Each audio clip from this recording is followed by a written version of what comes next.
আসসালামু আলাইকুম ওয়া রাহমাতুল্লাহি ওয়া বারাকাতুহু।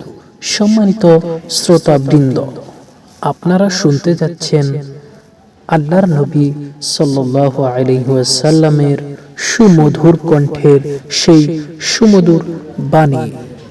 এখন আমরা শুরু করছি আল্লাহর নবীর সেই সুমধুর বাণী। বিসমিল্লাহির রহমানির রহিম।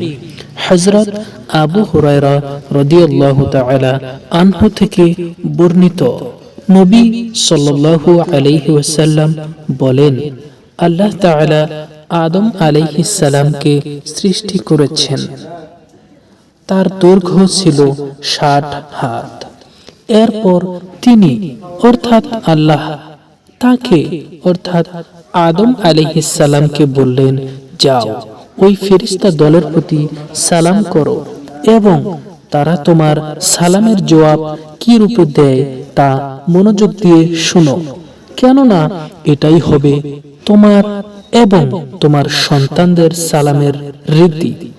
তারপর আদম আলাইহিস সালাম ফেরেশতাদের বললেন, আসসালামু আলাইকুম। ফেরেশতাগণ তার উত্তরে আসসালামু আলাইকা ওয়া রাহমাতুল্লাহ বললেন।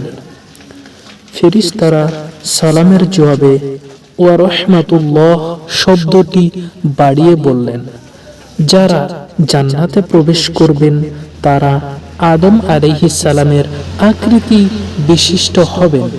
তবে আদম সন্তানদের দেহের দৈর্ঘ্য সর্বদা কমতে কমতে বর্তমান পরিমাণ পর্যন্ত পৌঁছেছে। হাদিসটি এই পর্যন্ত শেষ হলো। হাদিসটি আছে সহিহ বুখারী, হাদিস নম্বর 3326। হাদিসটি বর্ণনাকারী হযরত আবু হুরায়রা। তিনার মৃত্যু 57, 58 কিংবা 59 হিজরি। আসসালামু আলাইকুম ওয়া রাহমাতুল্লাহি ওয়া বারাকাতুহু।